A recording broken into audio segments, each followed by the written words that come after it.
केंद्रीय मंत्रिमंडल में मेरे सहयोगी श्रीमान हरदीप सिंह पुरी जी, त्रिपुरा के मुख्यमंत्री विप्लव कुमार देव जी, झारखंड के मुख्यमंत्री भाई हेमंत सोरेन जी, उत्तर प्रदेश के मुख्यमंत्री योगी आदित्यनाथ जी, मध्य प्रदेश के मुख्यमंत्री श्रीमान शिवराज सिंह जी चौहान, गुजरात के मुख्यमंत्री श्रीमान विजय रूपाणी जी, तमिलनाडु के मुख्यमंत्री थिरु ई के पलानीस्वामी जी, आंध्र प्रदेश के मुख्यमंत्री श्री वाई एस जगनमोहन रेड्डी जी, कार्यक्रम में उपस्थित सभी आदरणीय गवर्नर महोदय, उपस्थित अन्य सभी महानुभाव, भाइयों और बहनों, आप सभी को, सभी देशवासियों को 2021 की बहुत बहुत शुभकामनाएं, अनेक अनेक मंगल कामनाएं।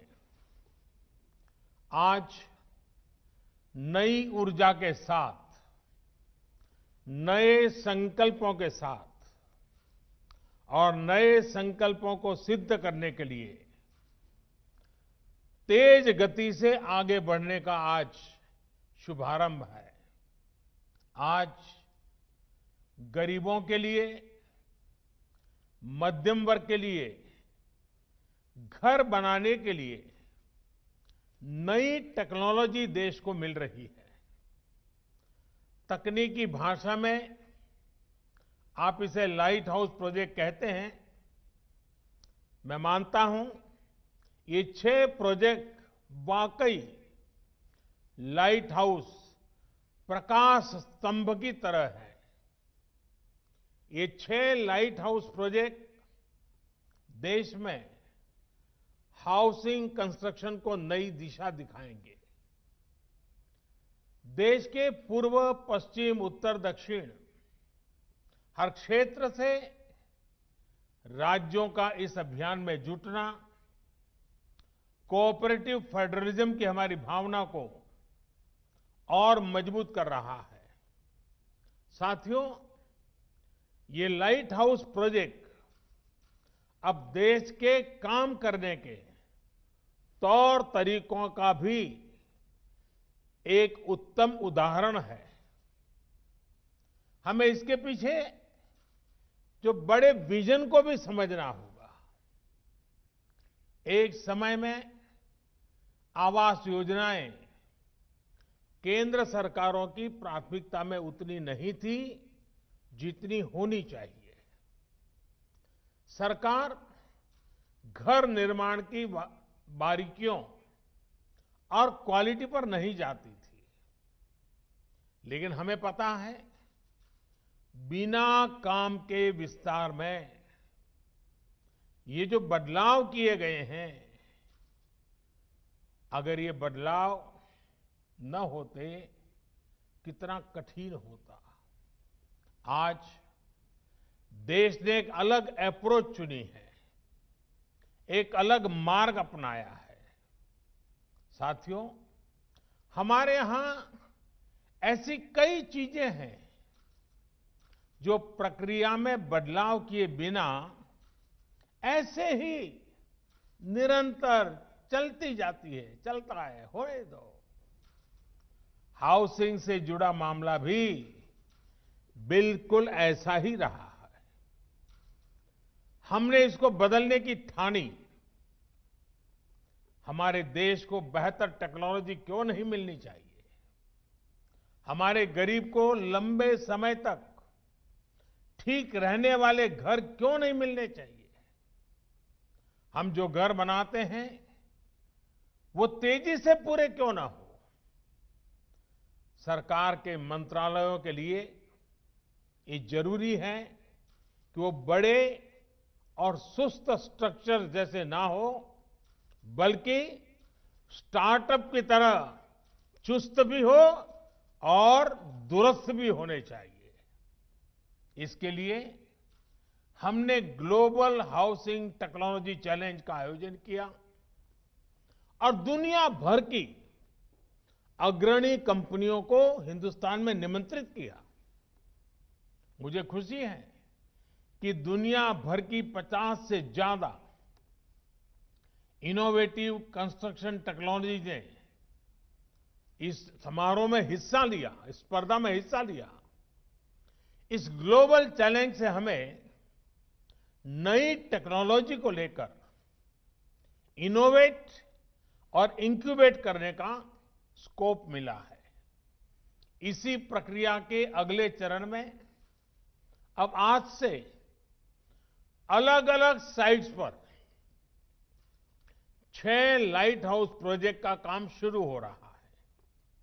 ये लाइट हाउस प्रोजेक्ट्स आधुनिक टेक्नोलॉजी और इनोवेटिव प्रोसेस से बनेंगे। इसमें इंफ्रास्ट्रक्चर का टाइम कम होगा, इसमें कंस्ट्रक्शन का टाइम कम होगा और गरीबों को ज्यादा रेजिलिएंट, अफोर्डेबल और कंफर्टेबल घर तैयार होंगे। जो एक्सपर्ट्स हैं उन्हें तो इसके बारे में पता है, लेकिन देशवासियों को भी इनके बारे में जानना जरूरी है, क्योंकि आज ये टेक्नोलॉजी एक शहर में इस्तेमाल हो रही है, कल को इन्हीं का विस्तार पूरे देश में किया जा सकता है। साथियों, इंदौर में जो घर बन रहे हैं वो उनमें ईंट और गारे की दीवारें नहीं होगी, बल्कि pre fabricated sandwich panel system इसमें इस्तेमाल होगा। राजकोट में टनल के जरिए मोनोलिथिक कंक्रीट कंस्ट्रक्शन इस टेक्नोलॉजी का उपयोग करेंगे। फ्रांस की इस टेक्नोलॉजी से हमें गति भी मिलेगी और घर आपदाओं को झेलने में ज्यादा सक्षम भी बनेगा। चेन्नई में अमेरिका और फिनलैंड की प्री कास्ट कंक्रीट सिस्टम का उपयोग करेंगे, जिससे घर तेजी से भी बनेगा और सस्ता भी होगा। रांची में जर्मनी के 3D कंस्ट्रक्शन सिस्टम से घर बनाएंगे। इसमें हर कमरा अलग से बनेगा और फिर पूरे स्ट्रक्चर को वैसे ही जोड़ा जाएगा जैसे लेगो ब्लॉक्स के खिलौनों को जोड़ते हैं। अगरतला में न्यूजीलैंड की स्टील फ्रेम से जुड़ी टेक्नोलॉजी से घर बनाए जा रहे हैं। जहां भूकंप का खतरा ज्यादा होता है, वहां ऐसे घर बेहतर होते हैं। लखनऊ में कनाडा की टेक्नोलॉजी यूज कर रहे हैं, जिसमें प्लास्टर और पेंट की जरूरत नहीं पड़ेगी और इसमें पहले से तैयार पूरी दीवारों का उपयोग किया जाएगा। इससे घर और तेजी से बनेंगे। हर लोकेशन पर 12 महीनों में 1000 घर बनाए जाएंगे। एक साल में 1000 घर।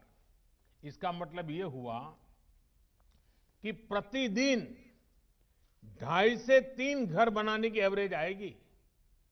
एक महीने में करीब करीब 90-100 मकान बनेंगे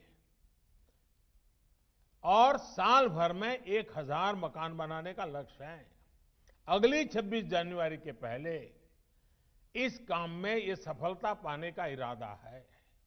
साथियों, ये प्रोजेक्ट एक प्रकार से इंक्यूबेशन सेंटर्स ही होंगे, जिससे हमारे प्लानर्स, आर्किटेक्ट्स, इंजीनियर्स और स्टूडेंट्स सीख पाएंगे और नई टेक्नोलॉजी एक्सपेरिमेंट कर पाएंगे। मैं देश भर की इस प्रकार की सभी यूनिवर्सिटी से आग्रह करता हूं, सभी इंजीनियरिंग कॉलेज से आग्रह करता हूं कि इस फील्ड में जुड़े हुए आपके प्रोफेसर्स, आपकी फैकल्टी, आपके स्टूडेंट्स 10-10, 15-15 के ग्रुप बनाएं। एक एक वीक के लिए इन 6 साइट पर रहने के लिए चले जाएं। पूरी तरह उसका अध्ययन करें। वहां की सरकारें भी उनको मदद करें और एक प्रकार से देश भर की हमारी यूनिवर्सिटी के लोग ये जो पायलट प्रोजेक्ट हो रहे हैं, एक प्रकार से इंक्यूबेटर्स हो रहे हैं, वहां जाकर के टेक्नोलॉजी, और मैं ये चाहूंगा कि हमें आंख बंद करके किसी टेक्नोलॉजी को अडॉप्ट करने की जरूरत नहीं है। हम देखें और फिर हमारे देश की जरूरत के हिसाब से, हमारे देश के संसाधनों के हिसाब से, हमारे देश की रिक्वायरमेंट के हिसाब से हम इस टेक्नोलॉजी का शेप बदल सकते हैं क्या, उसकी एक्टिविटी बदल सकते हैं क्या, उसके परफॉर्मेंस लेवल को बदल सकते हैं क्या। मैं पक्का मानता हूं हमारे देश के नौजवान ये देखेंगे, उसमें जरूर वैल्यू एडिशन करेंगे, कुछ नयापन जोड़ेंगे और सचमुच में देश एक नई दिशा में तेज गति से आगे बढ़ेगा। इसी के साथ साथ घर बनाने से जुड़े लोगों को नई टेक्नोलॉजी से जुड़ी स्किल अपग्रेड करने के लिए सर्टिफिकेट कोर्स भी शुरू किया जा रहा है। ये बहुत बड़ा काम है। हमने इसके साथ human resource development, skill development, इसको साइमल्टेनियस शुरू किया है। ऑनलाइन आप पढ़ सकते हैं, इस नई टेक्नोलॉजी को समझ सकते हैं, आप एग्जाम दे करके सर्टिफिकेट प्राप्त कर सकते हैं। ये इसलिए किया जा रहा है ताकि देशवासियों को घर निर्माण में दुनिया की बेस्ट टेक्नोलॉजी और मटेरियल मिल सके। साथियों, देश में ही आधुनिक हाउसिंग टेक्नोलॉजी से जुड़ी रिसर्च और स्टार्टअप्स को प्रमोट करने के लिए आशा इंडिया प्रोग्राम चलाया जा रहा है।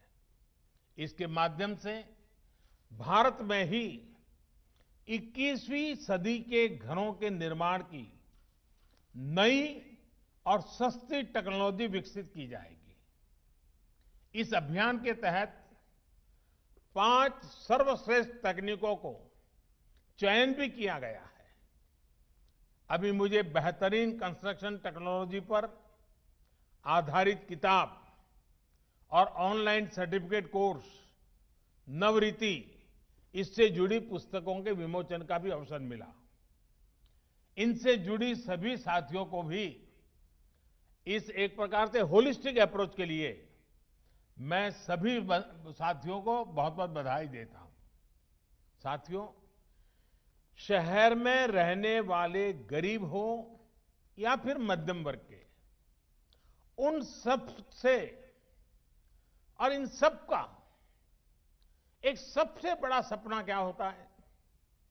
हर किसी का सपना होता है अपना घर। किसी को भी पूछिए, उसके मन में होता है भाई ये घर बना ले, बच्चों को जिंदगी अच्छी चली जाएगी।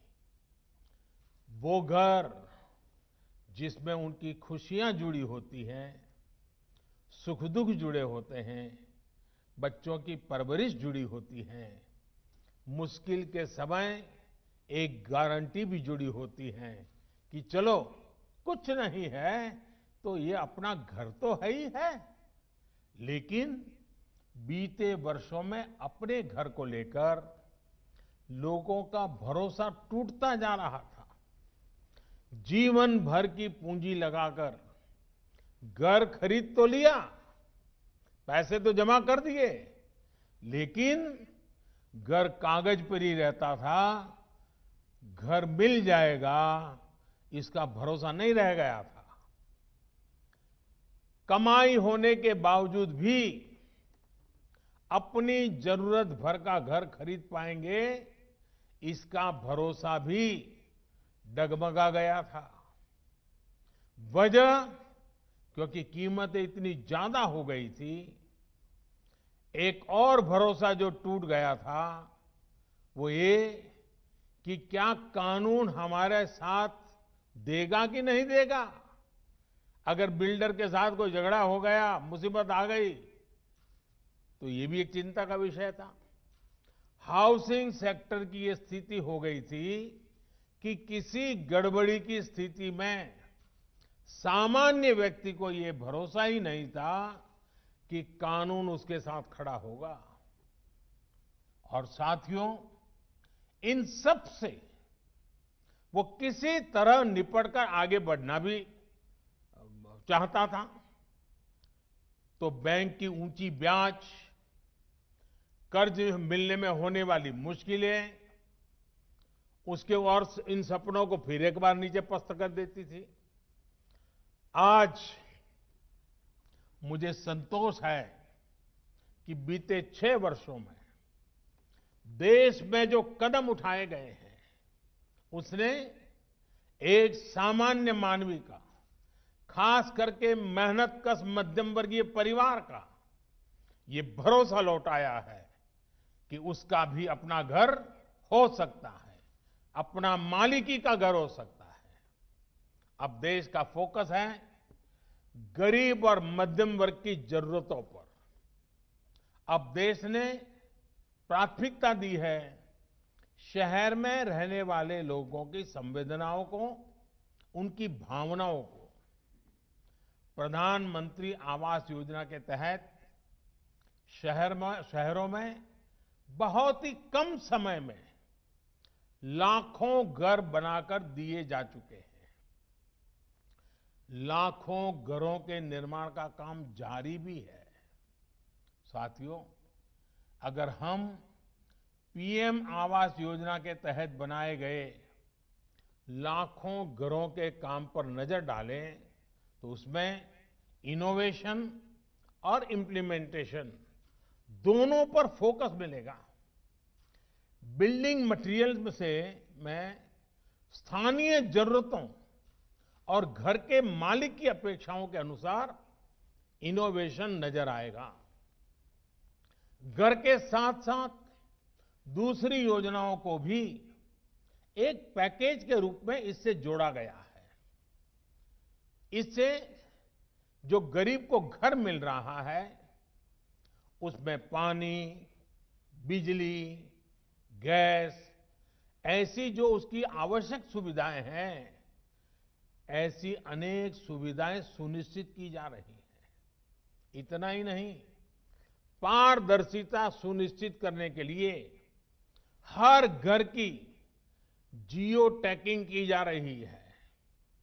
जियो टैगिंग के कारण हर चीज का पता चलता है।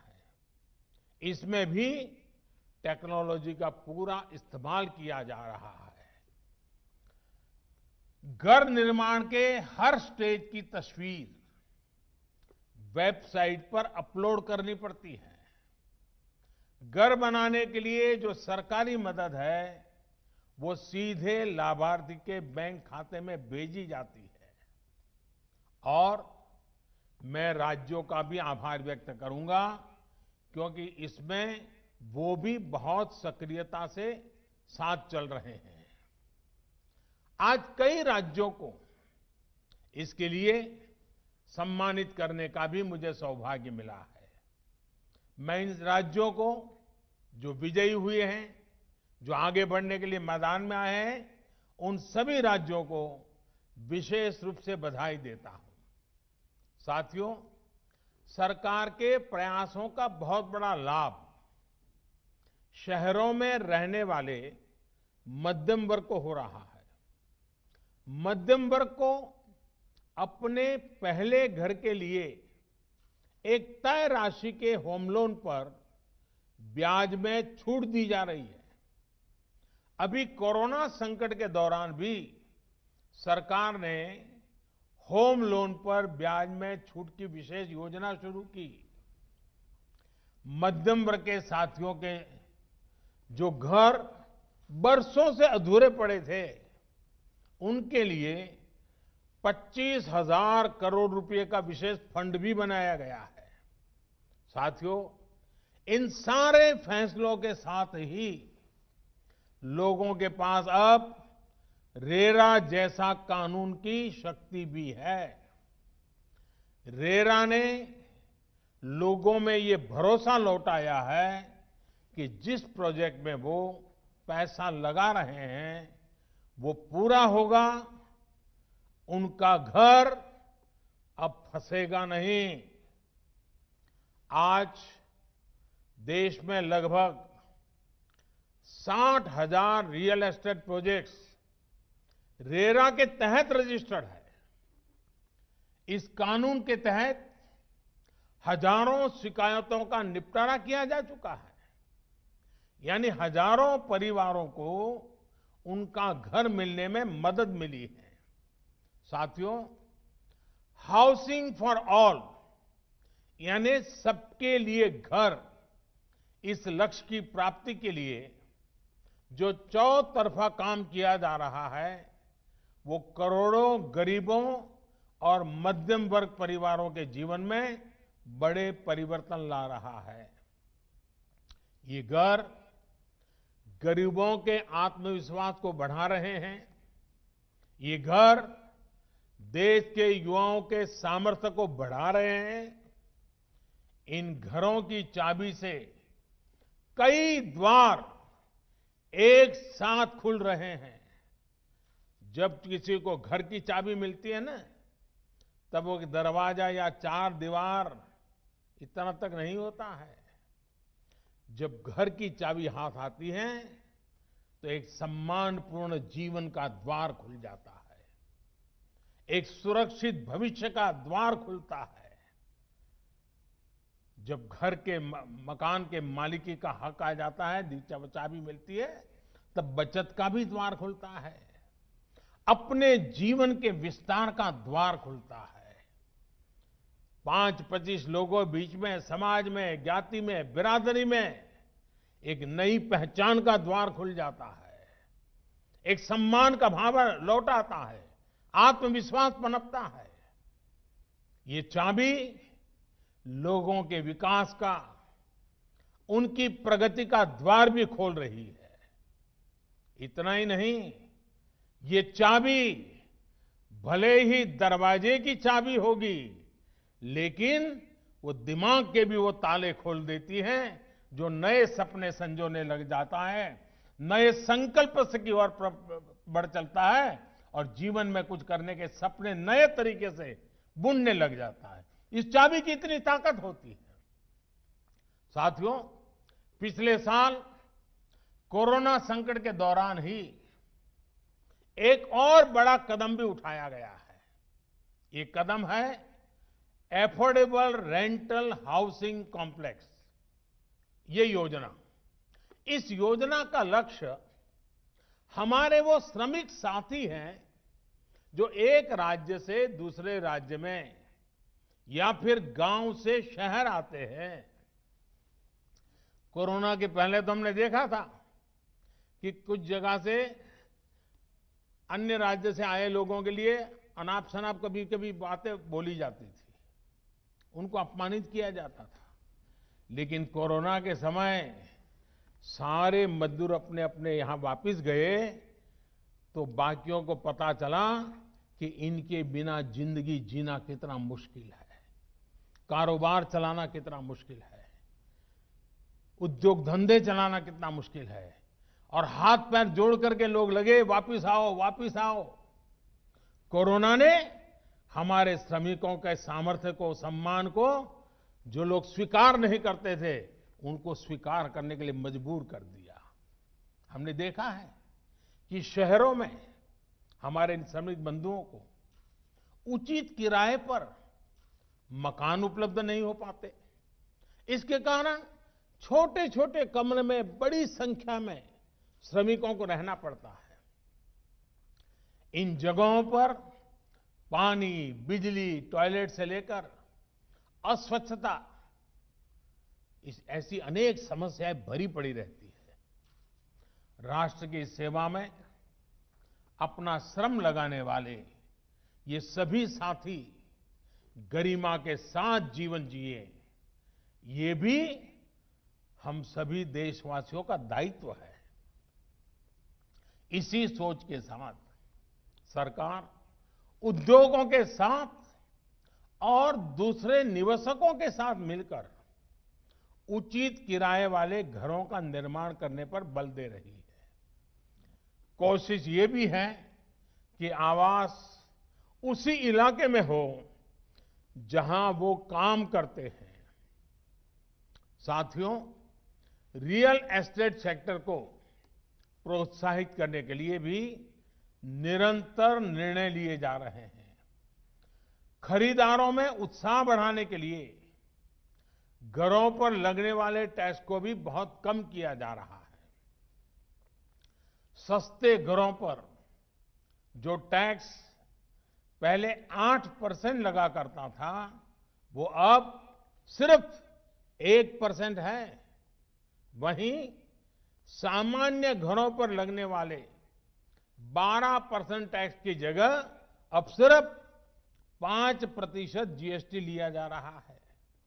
सरकार ने इस सेक्टर को इंफ्रास्ट्रक्चर की भी मान्यता दी है, ताकि उन्हें सस्ती दरों पर कर्ज मिल सके।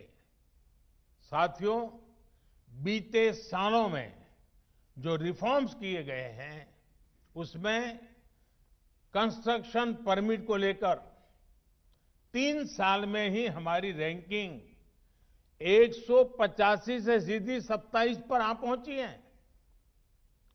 कंस्ट्रक्शन से जुड़ी परमिशन के लिए ऑनलाइन व्यवस्था का विस्तार भी 2000 से ज्यादा शहरों में हो चुका है। अब इस नए साल में इसको देश भर के सभी शहरों में लागू करने के लिए हम सभी को मिलकर काम करना है। साथियों, इंफ्रास्ट्रक्चर और कंस्ट्रक्शन पर होने वाला निवेश और विशेषकर हाउसिंग सेक्टर पर किया जा रहा खर्च अर्थव्यवस्था में फोर्स मल्टीप्लायर का काम करता है। इतनी बड़ी मात्रा में स्टील का लगना, सीमेंट का लगना, कंस्ट्रक्शन मटेरियल का लगना पूरे सेक्टर को गति देता है। इससे डिमांड तो बढ़ती ही है, रोजगार के भी नए अवसर बनते हैं। देश का रियल एस्टेट सेक्टर निरंतर मजबूत हो, इसके लिए सरकार की कोशिश लगातार जारी है। मुझे विश्वास है कि हाउसिंग फॉर ऑल का सपना जरूर पूरा होगा। गांवों में भी इन वर्षों में 2 करोड़ घर बनाए जा चुके हैं। इस वर्ष हमें गांवों में बन रहे घरों में भी और तेजी लानी है। शहरों में इस नई टेक्नोलॉजी के विस्तार से भी घरों के निर्माण और डिलीवरी दोनों में ही तेजी आएगी। अपने देश को तेज गति से आगे बढ़ाने के लिए हम सभी को तेज गति से चलना ही होगा, मिलकर के चलना होगा, निर्धारित दिशा में चलना होगा। लक्ष्य को ओझल होने देना नहीं है और चलते रहना है। और इसके लिए तेज गति से फैसले भी लेने ही होंगे। इसी संकल्प के साथ मैं आज आप सबको इस 6 लाइट हाउस, एक प्रकार से हमारे नई पीढ़ी को, हमारे टेक्नोलॉजी और इंजीनियरिंग के विद्यार्थियों के लिए ये सबसे ज्यादा उपयोगी हो, ये मेरा इच्छा रहेगी। मैं चाहूंगा सभी यूनिवर्सिटीज को, मैं चाहूंगा सभी कॉलेजेस को, इस प्रकार के जो महत्वपूर्ण प्रोजेक्ट होते हैं उसका अध्ययन करना चाहिए, जाकर के देखना चाहिए कि कैसे हो रहा है, कि टेक्नोलॉजी का उपयोग कैसे होता है, हिसाब किताब कैसे लगाया जाता है। ये अपने आप में शिक्षा का बहुत बड़ा एक दायरा बन जाएगा। और इसलिए मैं देश के सभी युवा इंजीनियरों को, टेक्नीशियनों को विशेष रूप से निमंत्रण देता हूं। इस लाइट हाउस से जितनी लाइट वो ले सकते हैं लें, और अपनी लाइट जितनी उसमें डाल सकते हैं डालें। अपने दिमाग की लाइट जितनी लगा सकते हैं लगाएं। आप सबको इस नव वर्ष की बहुत बहुत शुभकामनाएं। इस 6 लाइट हाउस के लिए बहुत बहुत शुभकामनाएं। बहुत बहुत धन्यवाद।